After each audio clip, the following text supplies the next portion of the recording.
Hello everyone, मैं अमित कुमार आप सभी को विवेकानंद ऑनलाइन क्लासेस के प्लेटफॉर्म पर स्वागत करता हूं। आज की क्लास में जानेंगे बोर का परमाणु मॉडल, जो कि परमाणु संरचना का एक टॉपिक है।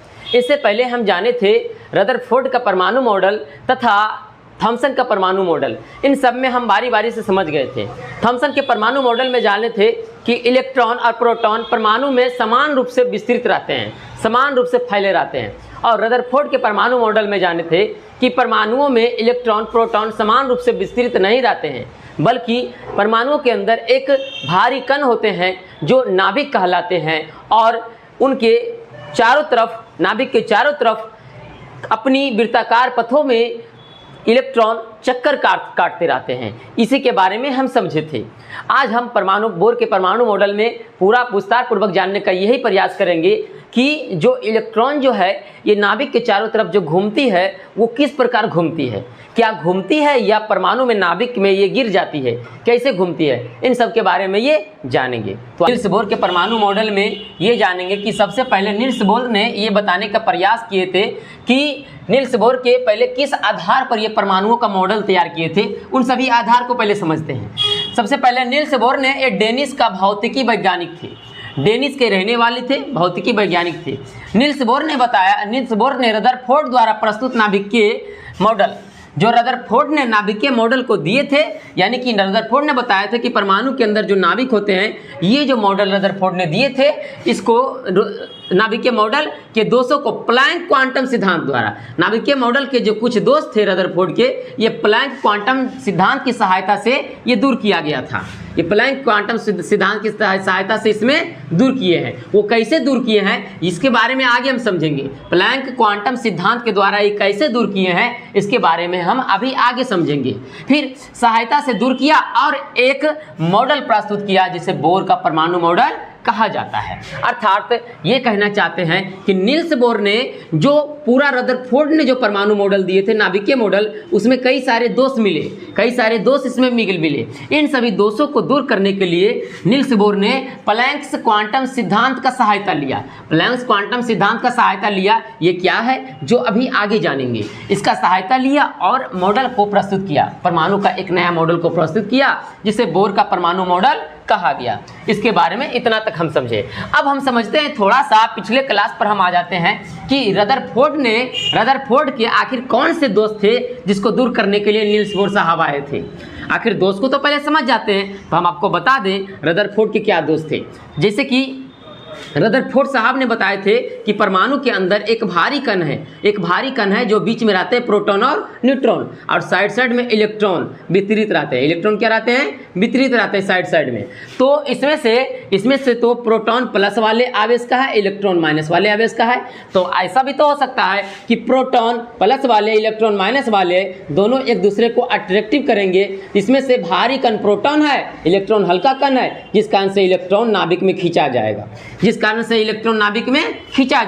तो इस प्रकार से तो परमाणु डिस्ट्रॉय हो जाएगा। यही दोष थे रदरफोर्ड साहब के, कि इन्होंने ये नहीं बता पाए कि इलेक्ट्रॉन बाहर रहते हैं तो किस स्थिति में ये बाहर रहते हैं, ये इलेक्ट्रॉन नाभिक में अंदर क्यों नहीं गिर पाते हैं, ये बात नहीं बता पाए कि इलेक्ट्रॉन जो है नाभिक में क्यों नहीं गिर पाते हैं, ये बता नहीं पाए थे रदरफोर्ड साहब ने। लेकिन बाद में बोर साहब ने इसको प्रूव किए कि हाँ, इलेक्ट्रॉन नहीं नाभिक में गिर पाते हैं, उसका कारण ये है। तो अभी हम बताएंगे क्या कारण है, अभी पता चल जाएगा।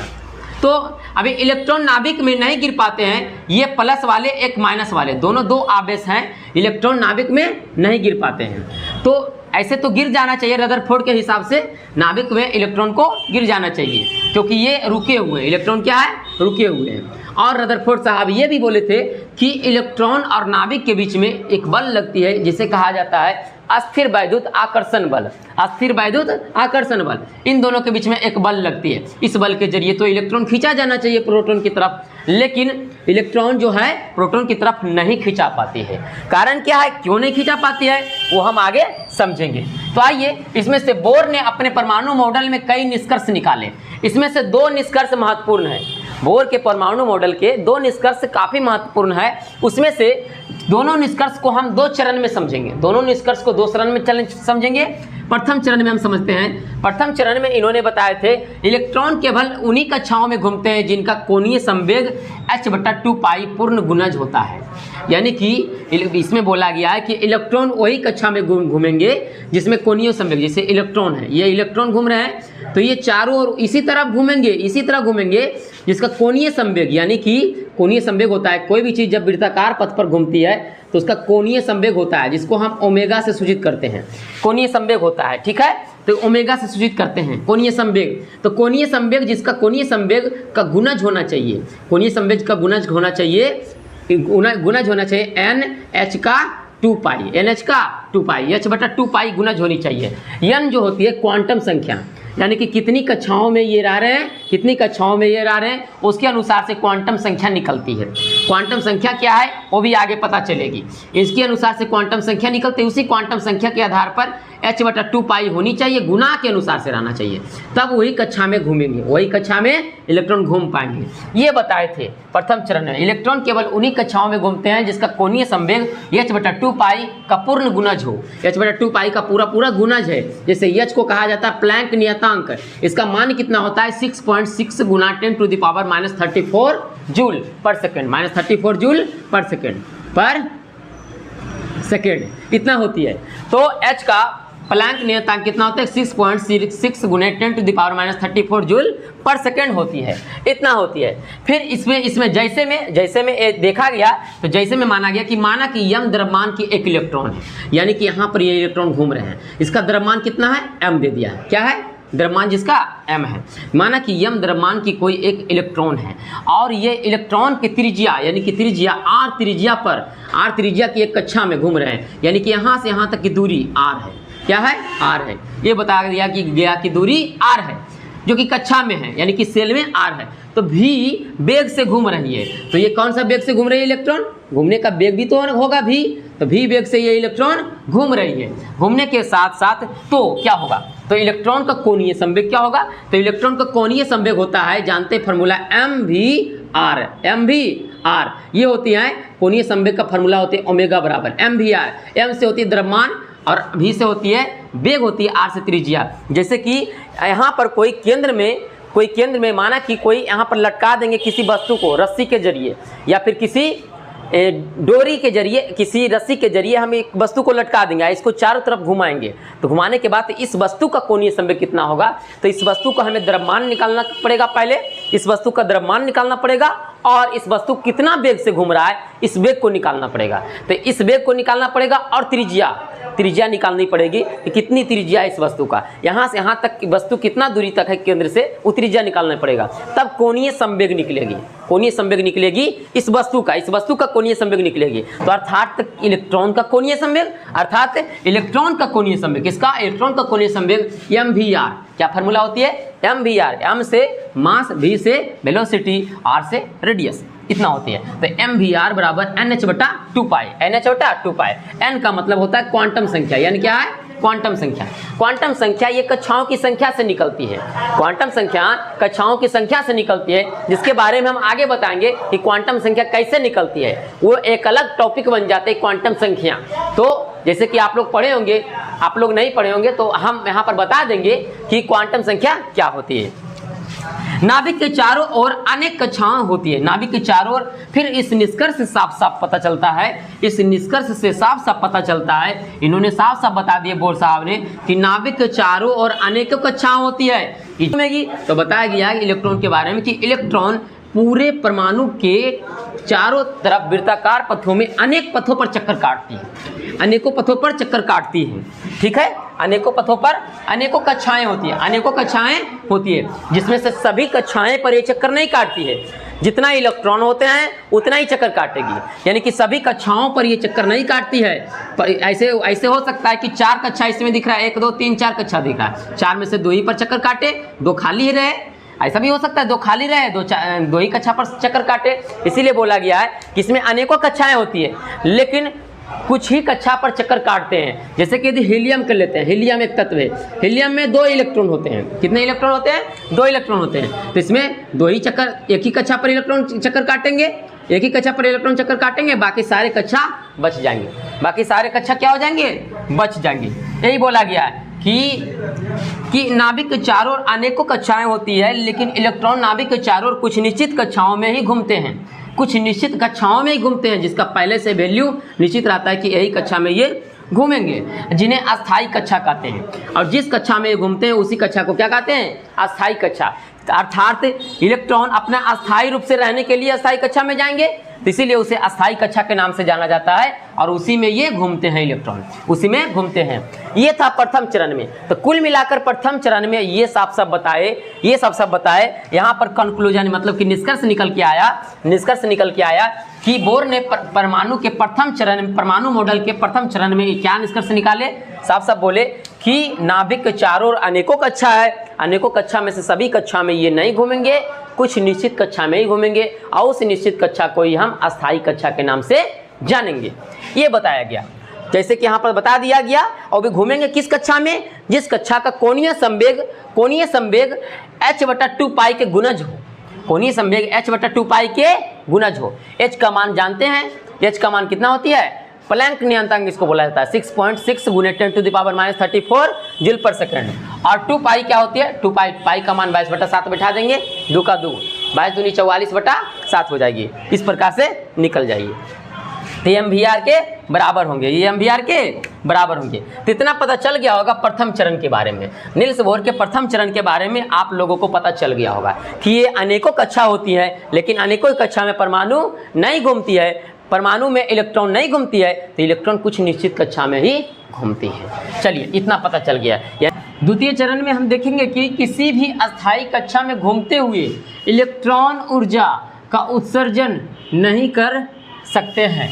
इलेक्ट्रॉन ऊर्जा का उत्सर्जन नहीं कर सकते हैं क्योंकि उनमें अभिकेंद्री बल होता है, जिस कारण से परमाणु अस्थायित्व बना रहता है।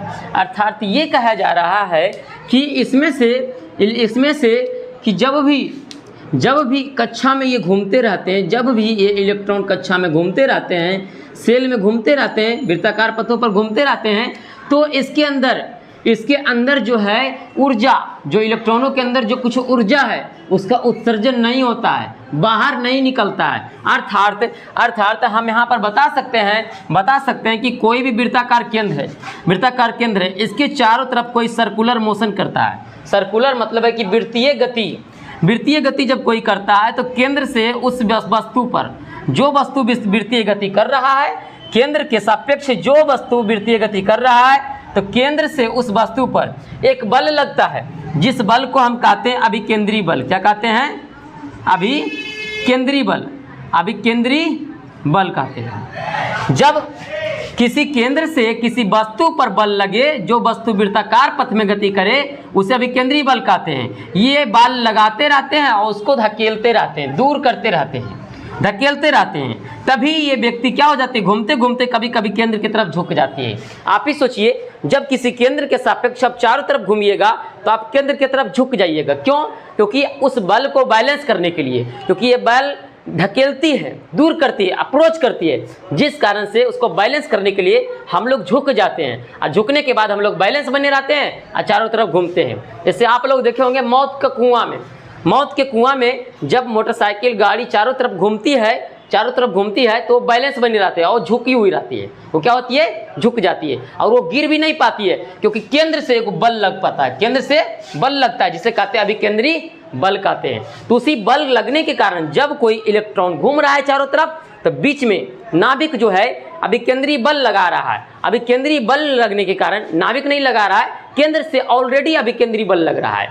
तो अभिकेंद्री बल लगने के कारण इलेक्ट्रॉन केंद्र में नहीं गिर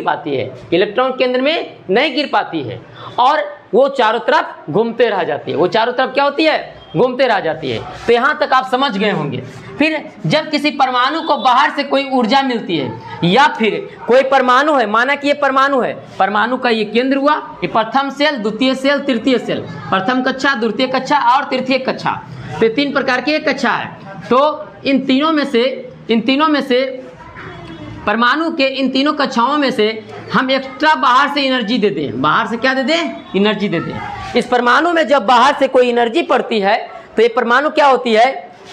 परमाणु में जो इलेक्ट्रॉन है, इलेक्ट्रॉन में एनर्जी मिल जाती है, और इलेक्ट्रॉन में जब एनर्जी बढ़ जाती है, जब किसी इलेक्ट्रॉन का एनर्जी बढ़ जाती है तो इलेक्ट्रॉन बढ़ने के कारण वो आज़ादी से फ्री से घूमने लगते हैं, वो फ्री से दूसरे सेल पर चले जाते हैं, वो नाभिक से यानी कि केंद्र से फ्री होना चाहते हैं। हर एक इलेक्ट्रॉन केंद्र से फ्री होना चाहते हैं, जिस कारण से ये इलेक्ट्रॉन नाभिक से दूर जाने लगते हैं, जिस कारण से प्रथम कक्षा से द्वितीय कक्षा में या तो द्वितीय कक्षा वाला तृतीय कक्षा में जाने लगते हैं। ये इलेक्ट्रॉन जाने लगते हैं, जिस कारण से ये इलेक्ट्रॉन का शिफ्टिंग प्रोसेस हो जाता है।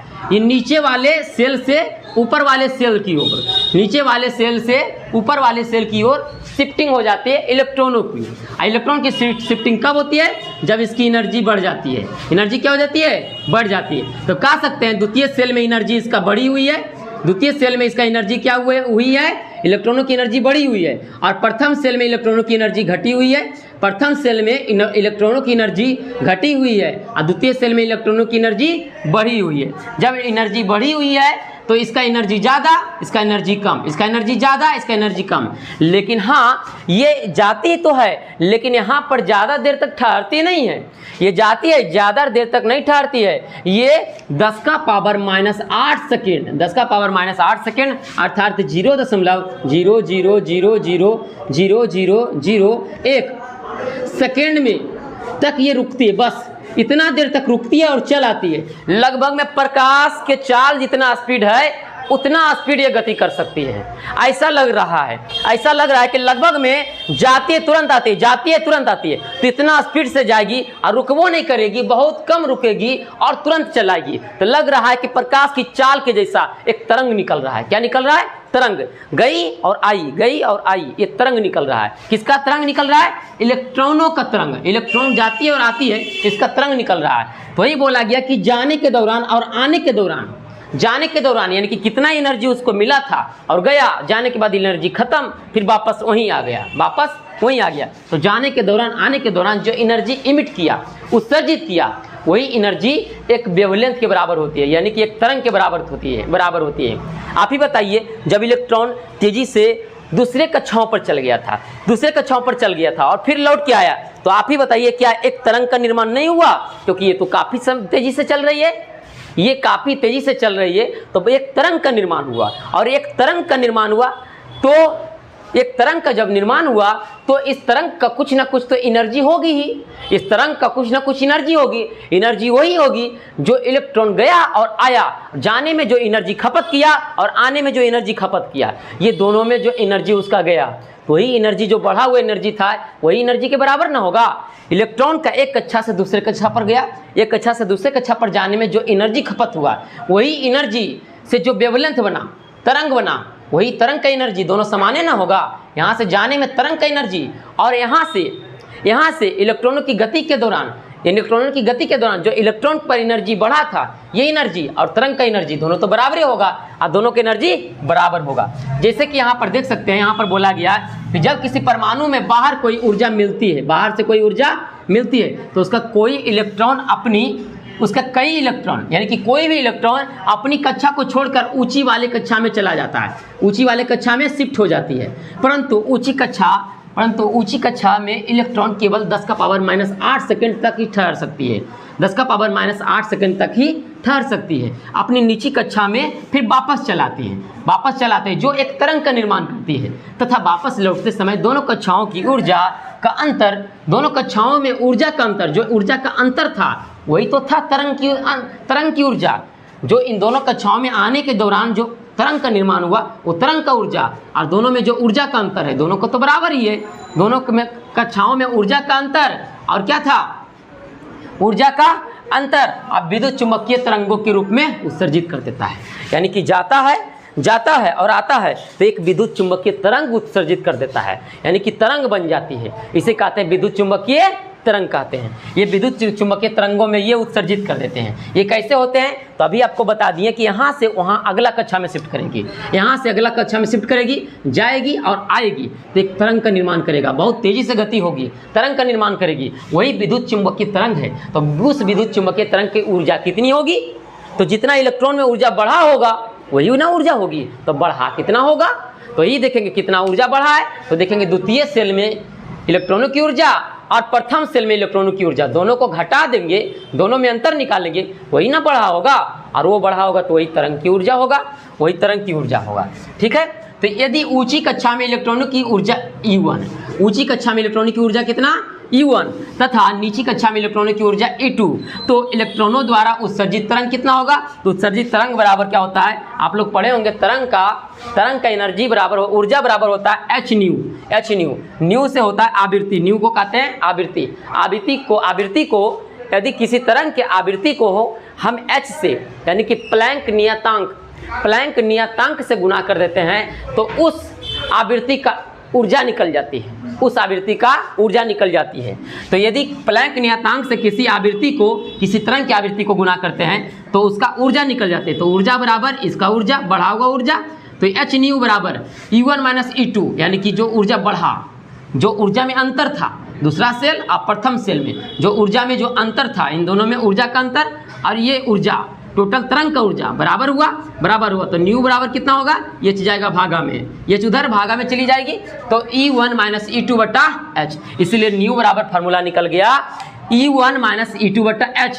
ये किसका निकला है, ये न्यू निकला तरंग यानी कि इसका आवृत्ति, ये आवृत्ति किसका निकला, ये आवृत्ति निकला इलेक्ट्रॉन का, किसका निकला, इलेक्ट्रॉन का। ये आवृत्ति जो है ये इलेक्ट्रॉन का निकली, ये इलेक्ट्रॉनों की आवृत्ति इतना होती है। तो पहली बार बोर साहब ने इलेक्ट्रॉनों की आवृत्ति को भी निकाल लिए थे, इलेक्ट्रॉनों की आवृत्ति को भी प्राप्त कर लिए थे इस फार्मूला के जरिए, जहां न्यू बराबर आवृत्ति होती है, एच बराबर प्लैंक नियतांक, जो पहले भी अभी तुरंत बताए हैं, प्लैंक नियतांक को कितना होती है 6.6 गुना 10⁻⁻34 जूल पर सेकेंड आई एनर्जी हो। दूसरा चरण में समझे थे कि जब इलेक्ट्रॉन वृत्ताकार पथों में गति करते हैं तो इसमें उसके एनर्जी का उत्सर्जन नहीं होता है, एनर्जी जस का तस रहते हैं। क्यों नहीं होता है, क्योंकि केंद्र से उसे अभिकेंद्री बल लगती है, जिस कारण से उसके एनर्जी का उत्सर्जन नहीं हो पाता है। अभिकेंद्री बल लगने के कारण ही वो चारों तरफ घूम पाते हैं, इस कारण से वो उत्सर्जित नहीं होते हैं, उसके एनर्जी का खत्म नहीं होते हैं।